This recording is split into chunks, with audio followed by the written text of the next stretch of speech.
آپ کی خدمت میں عرض کر رہے ہیں کہ ہم ایک ایسے نیٹ ورک کا حصہ ہیں جس کو بنانے والے اہل بیت علیہ الصلوۃ والسلام ہیں، ورنہ جس بہاؤ میں مسلمان بہہ رہا تھا ہم بھی اس بہاؤ میں بہہ جاتے اگر محمد اور آل محمد نہ ہوتے۔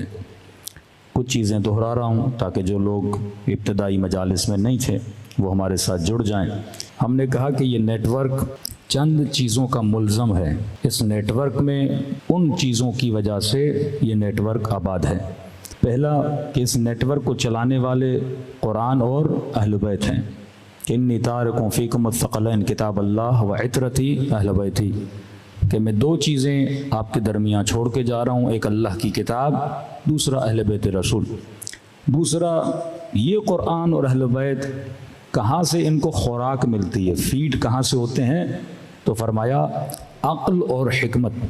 ان کی جتنی بھی تعلیمات ہیں وہ عقل اور حکمت کے زیر نظر ہیں، جسے آپ وحی الہی بھی کہہ سکتے ہو، تعلیمات خداوندی بھی بول سکتے ہو، وہاں سے۔ اس نیٹ ورک کے جو افراد ہیں ان کے لیے دو قانون ہیں، اگر یہ ان قوانین کا خیال کریں گے تو اس نیٹ ورک کا حصہ رہیں گے، خیال نہیں کریں گے تو آٹومیٹیکلی اس نیٹ ورک سے نکال دیے جائیں گے۔ افراد کا آپس میں جو تعلق ہے اس کی بنیاد ہے محبت اور نفرت، بغض اور محبت، جسے ہم تولا اور تبرہ بولتے ہیں کہ آج ہمیں کس نے جوڑا؟ محبت محمد اور آل محمد نے۔ ہم سب دشمن کس کو مانتے ہیں؟ جو محمد اور آل محمد کا دشمن ہے۔ اور پوری تاریخ اٹھائیں، حجر ابن عدی محبت کی وجہ سے شہید ہوا، ایک مولا کا صحابی جس کا سر کاٹا گیا صرف اس بنیاد پہ اس نے وقت کے حاکم کو برا بلا کہا، اسے نکال دیا گیا۔ ابو ذر غفاری ربضہ کی طرف تبعید کر دیے جاتے ہیں، کس چیز کی وجہ سے؟ اسی تبلا اور تبرہ کی وجہ سے، کہ جو صحیح تھا بولتے تھے صحیح ہے، جو غلط تھا بولتے تھے غلط ہے۔ آج 20 ملین سے زیادہ لوگ عراق میں جمع ہوتے ہیں، ہمیں کس کی محبت جمع کرتی ہے؟ اپنے ماں باپ کی محبت، اپنے رشتہ داروں کی محبت، اپنے دوستوں کی محبت۔ کوئی کربلا اس لیے تو نہیں جاتا کہ فلاں دوست جا رہا ہے میں بھی چلوں، میرا بھائی جا رہا ہے تو میں بھی چلوں۔ کربلا میں ہمیں ایک چیز جمع کرتی ہے، وہ ہے محبت محمد اور آل محمد۔ مطلب ہم تڑپتے ہیں محبت محمد اور آل محمد کے لیے، ہم سب کے دل دھڑکتے ہیں حسین ابن علی کے لیے، ہم سب کے دلوں میں ایک حرارت ہے، وہ حرارت عشق حسین ابن علی ہے۔ اور اگر ہمیں غصہ آتا ہے تو وہ دشمن علی پر آتا ہے، کہ ہم جانیں قربان کر دیتے ہیں کہ امام حسین پہ آنچ نہ آ پائے، کہ جناب کربلا کے میدان میں وہ جناب سعید ہیں، جناب جون ہیں، جناب بریر ہیں، جناب یزید ابن سبیت ہیں، یہ سارے اپنی جانوں کو قربان کر رہے ہیں، کس کے لیے؟ امام حسین کے لیے۔ یزید ابن سبیت اپنے 10 بیٹے تھے، اس کے 8 بیٹوں نے کہا ہم نہیں چلیں گے، 2 بیٹوں نے کہا ہم بابا کے ساتھ چلیں گے، عبداللہ اور عبید اللہ۔ اتنا عظیم الشان صحابی ہے کہ زیارت ناہیہ میں امام زمانہ سلام کرتے ہیں، السلام علی یزید ابن سبیت وعلی ابنہ عبداللہ اور عبید اللہ، دونوں بیٹے امام کی خدمت میں لا کے کھڑا کرتا ہے۔ مطلب محبت میں ان کے دل بھی تڑپتے ہیں، اور اگر دشمن سامنے آ جائے تو سب سے پہلے تیر اپنے بدن پہ لیتے ہیں، وہ حسین ابن علی پہ ایک بھی آنچ آنے کے لیے تیار نہیں ہوتے۔ یہ ہے تولا اور تبرہ۔ دوسرا جو قانون ہے ان کا آپس میں جڑنا، محبت اور نفرت دشمن اہل بیت علیہ الصلوۃ والسلام سے۔ اب ان کی بقا کے لیے اہل بیت نے ایک قانون بنایا ہے، اگر اس قانون پہ شیعہ عمل کرے تو شیعہ معاشرہ باقی رہے گا، صرف باقی نہیں رہے گا، خدا اس کو برکت بھی دے گا۔ اگر آپ چاہتے ہو آپ کا دائرہ وسیع ہو جائے، اگر آپ چاہتے ہو کہ آج 100 شیعہ ہیں کل 1000 ہو جائیں، آج 1000 ہیں کل 1,00,000 ہو جائیں، آج 1,00,000 ہیں کل 1 کروڑ ہو جائیں، تو فرمایا یہ صفت ہے۔ وہ کون سی صفت ہے؟ فرمایا امر نہیں، الامر بالمعروف و نہی عن المنکر، جیسے منکر اور معروف کہتے ہیں، المعروف ما امرتم بہ والنہی ما نہیتم عنہ والمنکر ما نہیتم عنہ۔ مولا معروف وہ ہے جس کا آپ نے حکم دیا، منکر وہ ہے جس سے آپ نے روک لیا۔ اب یہ افراد ایک دوسرے کی تنقید پہ ناراض نہیں ہوتے کیونکہ تعلق محبت کا ہے، یہ ایک دوسرے کے ساتھ جڑے ہیں امام حسین کی وجہ سے۔ اب ان افراد کو اگر ٹوکا جائے تو یہ ناراض نہیں ہوں گے، کہ اگر آپ نے کسی کو بولا جناب آپ نماز نہیں پڑھتے، پڑھ لیجئے، یہ اس بات سے ناراض نہیں ہوگا۔ کسی بہن نے دوسری بہن کو بولا ذرا اپنے حجاب کا خیال کرو، یہ ناراض نہیں ہوگی. یہ ایک دوسرے کی اصلاح میں پیش قدم ہوتے ہیں اور خوش ہوتے ہیں. ایک شرابی لیکن چھٹے امام کا چاہنے والا آتا ہے مولا کی خدمت میں، مولا اصلاح کرتے ہیں.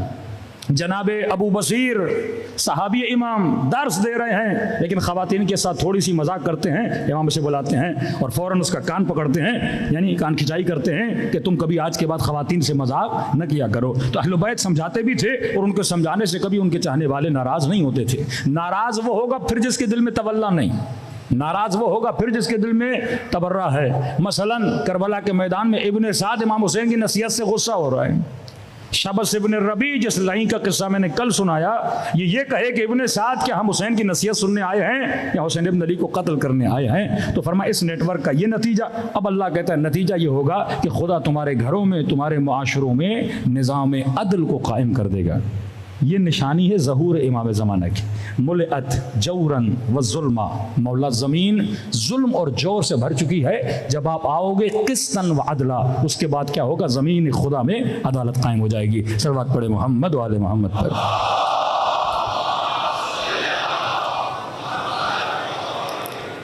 تبھی ہمارے اندر بھی کئی ایسے لوگ شرائط کر گئے جو واقعاً تنقید کرتے ہیں تبلیغی مجالس پہ، کہتے یہ روش نہیں ہماری مجلس. مجلس کا مطلب یہ ہے کہ فضائل اہل بیت ہوں اور مصائب ہوں. جنہوں نے فضائل کا دائرہ صرف جنگوں تک محدود کر دیا کہ مولا علی لڑیں گے تو یہ علی کی فضیلت ہے، لیکن نماز مثلا مولا کی فضیلت نہیں ہے. تو کسی نے کہا کہ مولانا مجلس کس طرح پڑھی جائے؟ میں نے کہا نہ آپ بتاؤ نہ میں بتاؤں یا فلاں مولوی بتائے، اہل بیت نے اصول بتائیں.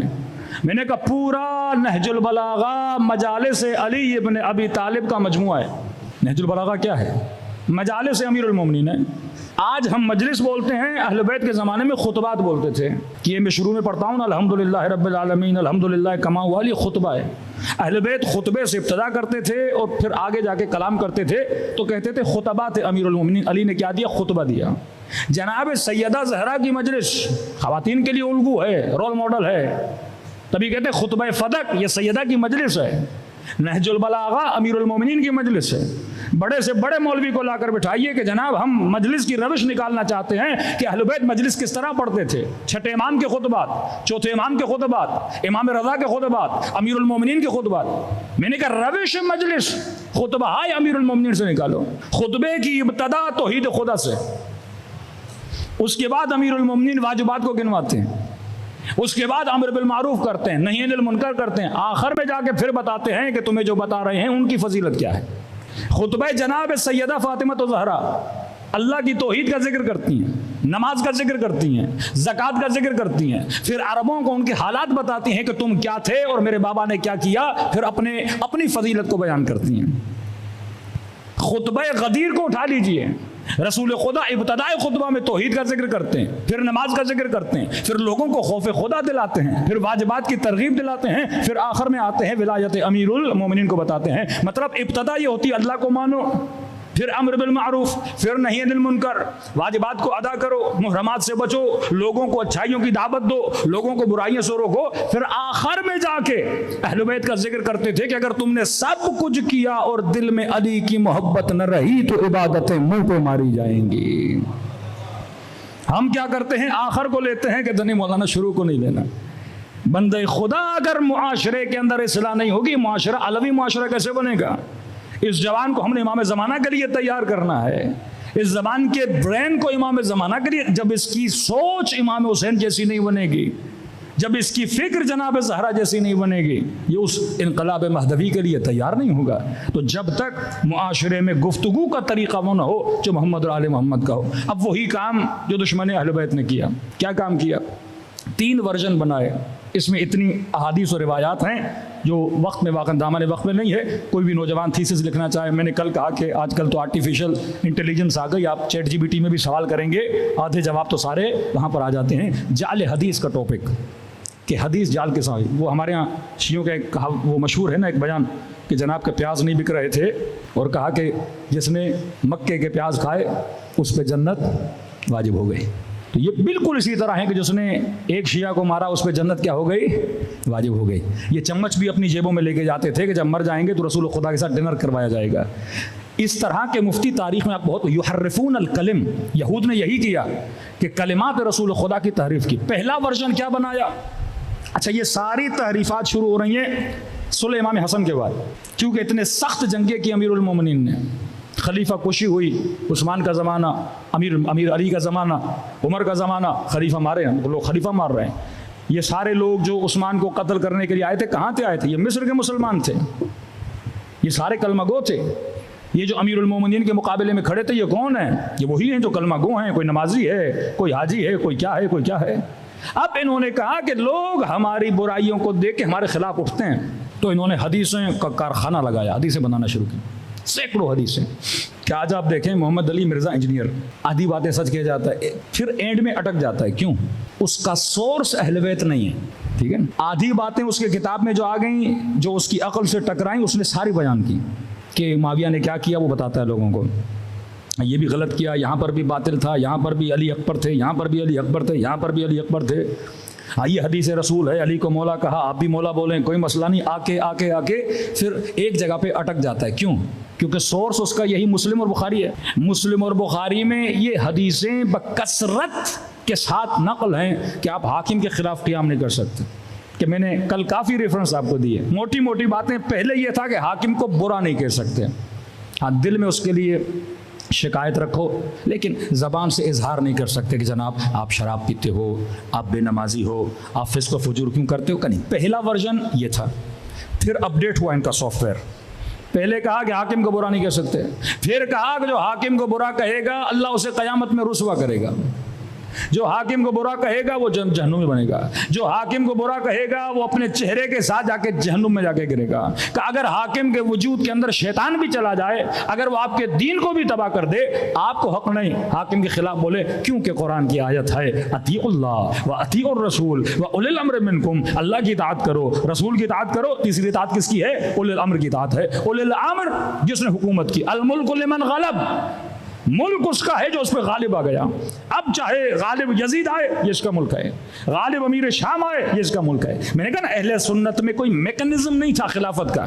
پہلی خلافت سقیفہ میں بنی، دوسرے خلیفے کو پہلے نے بنایا، تیسرے خلیفے کے لیے شورا بنی، چوتھے خلیفے معاویہ ابن ابی سفیان تلوار کے زور پہ خلیفہ بنے، پانچویں خلیفے نے باپ نے بیٹے کو بنا دیا، چھٹے کو باپ نے بیٹے کو بنا دیا. یعنی آپ پورا جاتے ہو کوئی میکنزم. پاکستان میں الیکشن ہوں گے ایک میکنزم بنا ہوا ہے نا، بنا ہوا ہے، عمل نہیں ہوتا. ہمارا ملک جو ہے تاریخ اسلام کا نمونہ ہے، کیونکہ یہاں بھی جنگ اقتدار کی جنگ ہے، تخت کی جنگ ہے. کون ہوگا اقتدار، کس کے پاس ہوگا پاور. اس پاور کے چکر میں پھر ظلم ہوتا ہے، وہ اس کو گراتا ہے، وہ اس کو گراتا ہے.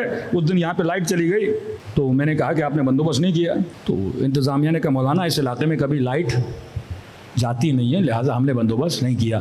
میں نے کہا آپ کو سوچنا چاہیے، آپ ہو پاکستان میں، یہاں وزیر اعظم کا بھی بھروسہ. یار صبح اٹھو تو وزیر نہیں رہتا، اور اگلے دن اٹھو کسی آلو کو وزیر اعظم بنا دیا جاتا ہے. صلوات پڑھے محمد والے محمد پر.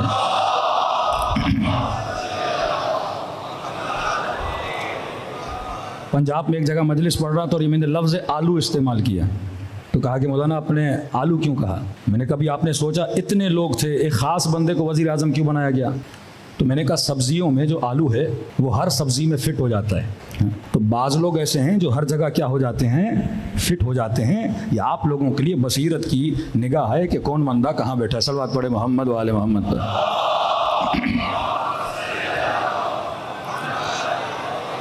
پہلا ورژن یہ کہ زبان سے مخالفت نہیں کر سکتے. دوسرا ورژن کہا کہ تمہاری آخرت بھی گئی، جہنمی بن جاؤ گے اگر حاکم کے خلاف ایک جملہ بولا. ابھی میں نے آلو بولا ہے تو شاید میں جہنمی بن گیا. ان حدیثوں کی روشنی میں کہ آپ حاکم کے لیے ایک توہین کا جملہ بھی نہیں بول سکتے، اگر بولو گے تو ان روایات کی روشنی میں آپ کیا بن جاتے ہو؟ جہنمی بن جاتے ہو. اور اپڈیٹ کیا سسٹم کو. تیسرا ورژن، کیونکہ امت جب پہلے پہ خاموش رہی ایک قدم اور آگے بڑھے، جہنمی بنا دیا.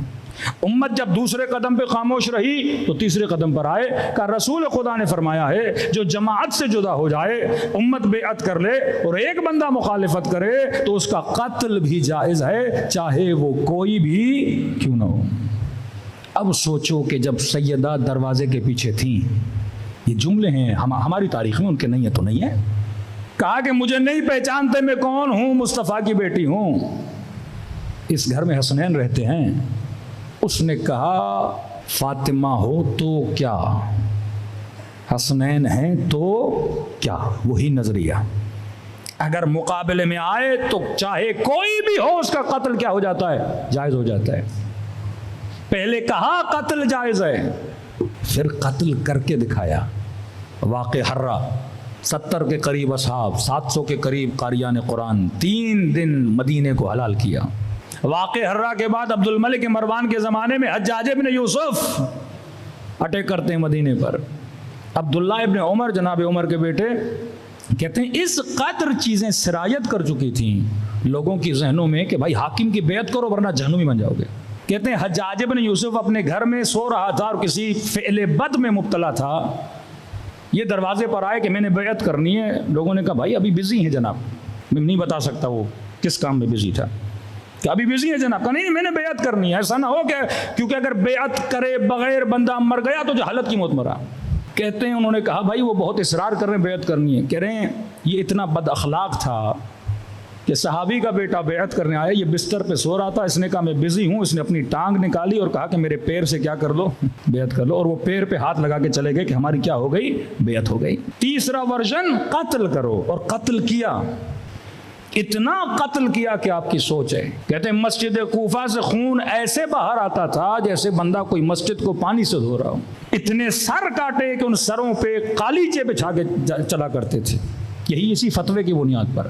کہ قاضی شرح فتوا دو، کس بنیاد پہ فتوا دوں؟ کہ یہی کہ حسین نے حاکم کے خلاف خروج کیا ہے۔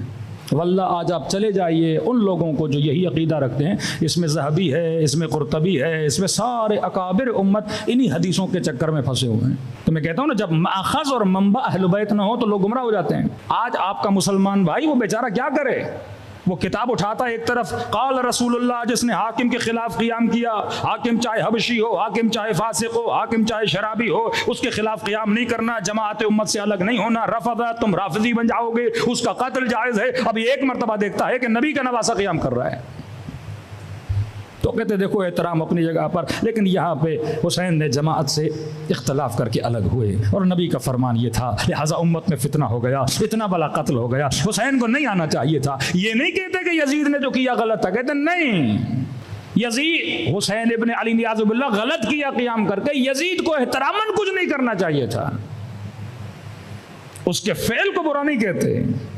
اب آپ کو قیام امام حسین کی سمجھ آئے گی کہ امام حسین کا قیام دو جملے کہتے ہیں کہ اپنے جد کے دین کو زندہ کرنے کے لیے نکلا ہوں، دوسرا فرمایا جو بدعتیں امت میں آ گئی ہیں حسین ان بدعتوں کو ختم کرنے کے لیے باہر آیا ہے۔ دین کی شکل اتنی بگڑ گئی کہ لوگوں کو پتہ ہی نہیں کہ دین رسول کیا ہے، کہ 100 سال تک حدیث سنانا منع، لیکن شام میں حدیث سنانے کی آزادی۔ جب لوگ نہیں سنیں گے قال قال رسول اللہ، جب لوگ نہیں سنیں گے کہ رسول خدا نے کیا کہا، اور صرف حکومت پرنٹ کرتی رہے گی کتابوں کو اپنے مفادات میں کہ رسول نے یہ کہا، تو امت کا تو قصور نہیں ہے، امت گمراہ ہو جائے گی۔ اب اس امت میں قیام کیا امام حسین نے۔ میں نے کہا یہ قیام حسین ابن علی امت کو ایک الگ لائن دے رہا ہے۔ اسلام میں 2 اسلامی ورژن بنے ہیں، ایک وہ ورژن جس پہ اہل بیت چلے، ایک وہ ورژن جس پہ پوری امت چلی۔ امت ہمیشہ حکمرانوں کے دین پر تھی، اہل بیت ہمیشہ حکمرانوں کے مقابلے میں کھڑے رہے۔ اپنی سیرت سے بتایا کہ اگر حاکم فاجر ہو میرے نانا نہیں کہہ سکتے کہ تم اس کے لیے کچھ بھی نہیں کہہ سکتے۔ جدھر حق ہے